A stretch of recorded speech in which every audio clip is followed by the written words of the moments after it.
Hi, students, and welcome to HIT 205 Advanced Coding Applications. I am your instructor, Michelle Grant. You will have me this semester. So, the best way to get a hold of me is through your Canvas course inbox feature. So, I look at that very often, so it's a good way um, to get a hold of me, or after the course closes, my email's listed there for you to send me an email. Okay, office hours. These are held through course inbox, email communication, or by appointment using web conferencing. So I don't have a problem Zooming with any students. A lot of times, like a Tuesday or Wednesday night, I will go ahead and say, tonight I'm going to be on Zoom if anybody wants to go ahead and come in and talk to me, usually one day a week. So make sure you reach out to me so I make sure that I am there ready and available to answer any of your questions or concerns. Make sure you review all the online support that the college has to offer.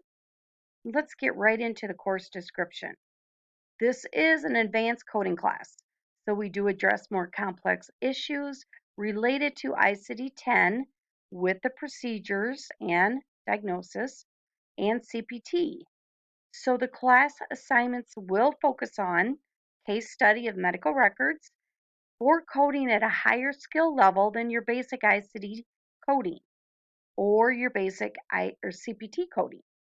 We will do application of coding convention at higher skill levels.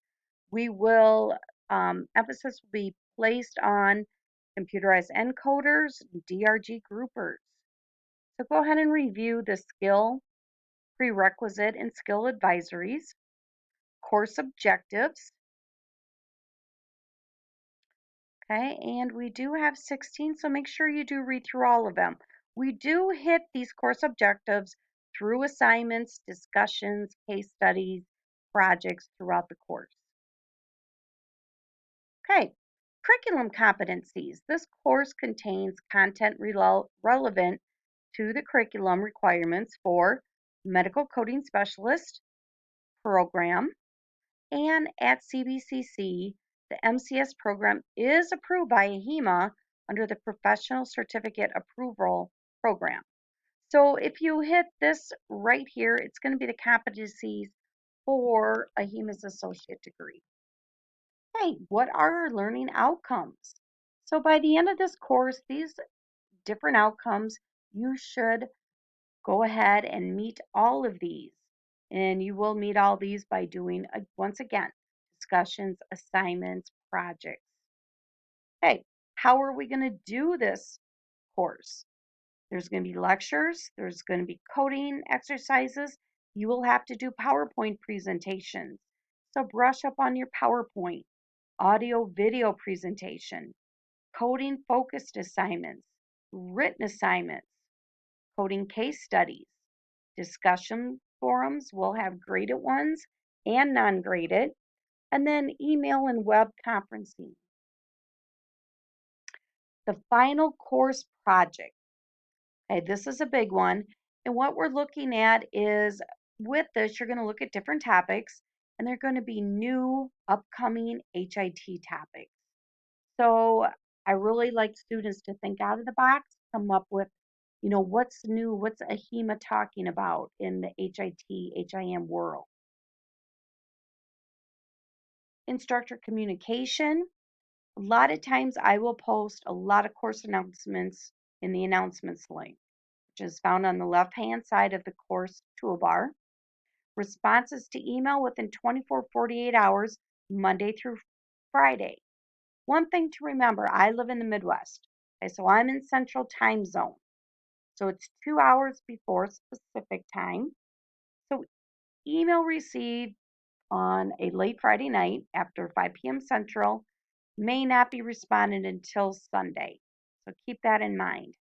Timely responses to questions posted in a module or lesson question and answer discussion area, and feedback on course assignments.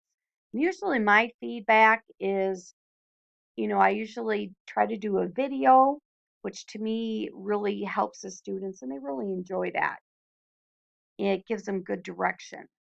Okay, reminders, course announcement emails are not an alternative student accountability and following the course calendar.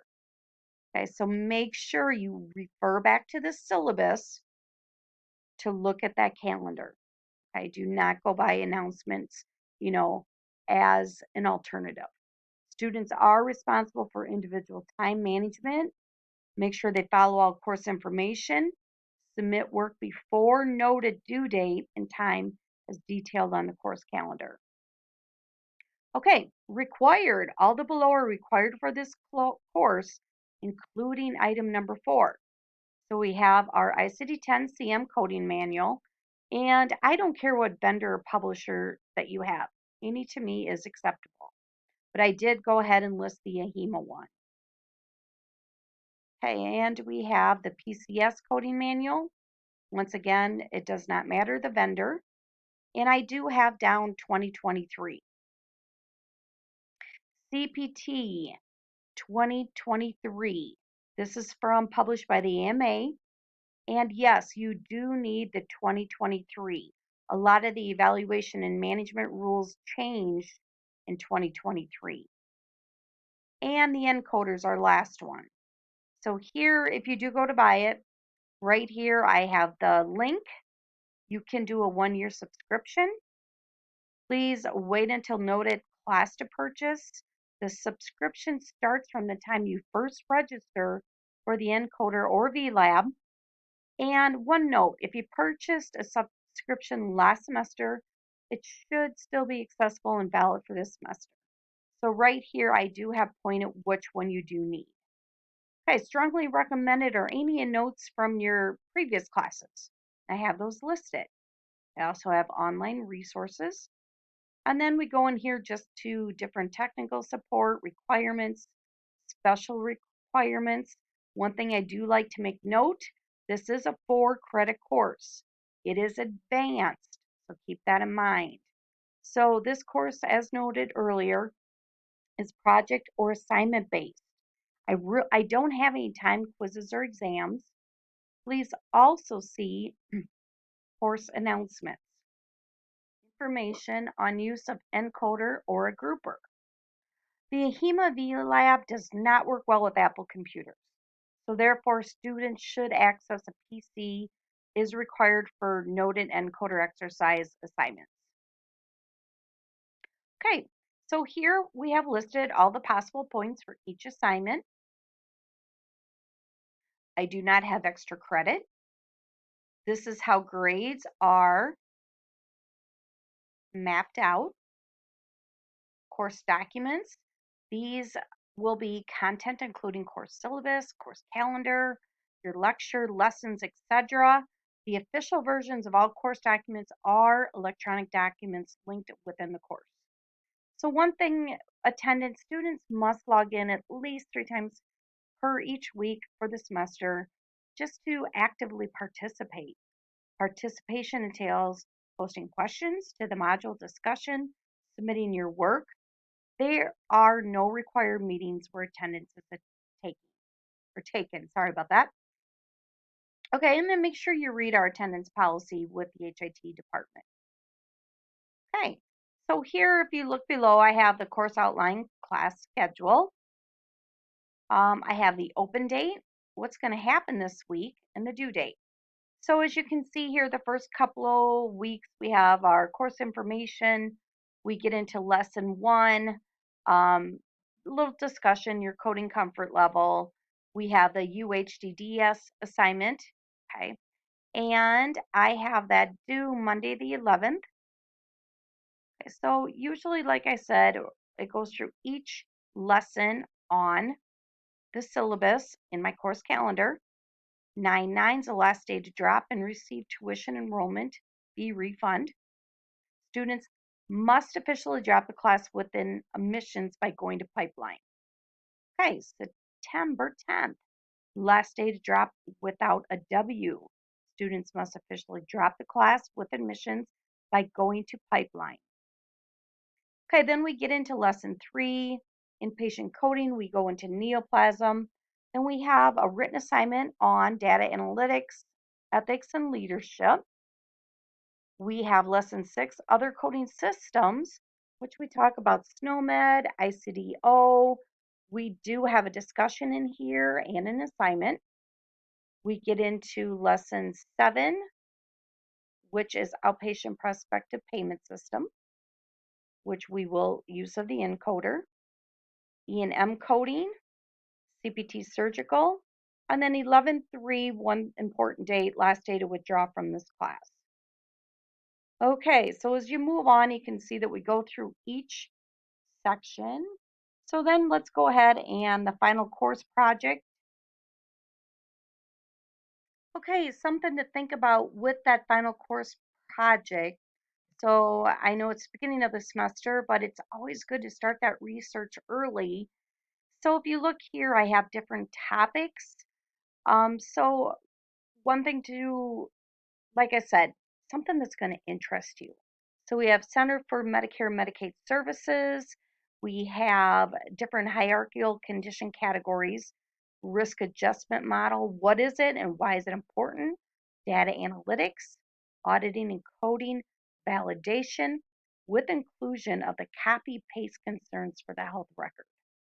We also have ICD-10 codes to identify the social determinants of health, coding compliance 101, and then artificial intelligence on healthcare data and information management.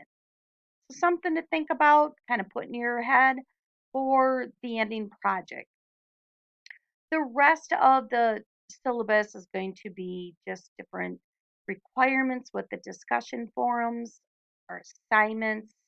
I don't take late assignments. They are due on the due date, so start them early.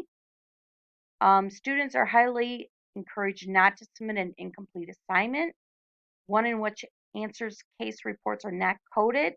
This may result in 0 being assigned for the entire assignment due to incomplete work.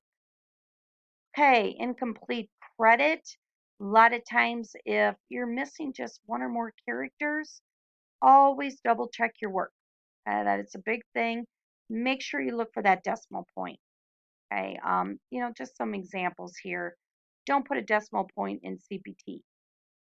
Same thing, make sure you do put a decimal point in ICD-10. Okay, and I talked about late policy, late submissions, plagiarism.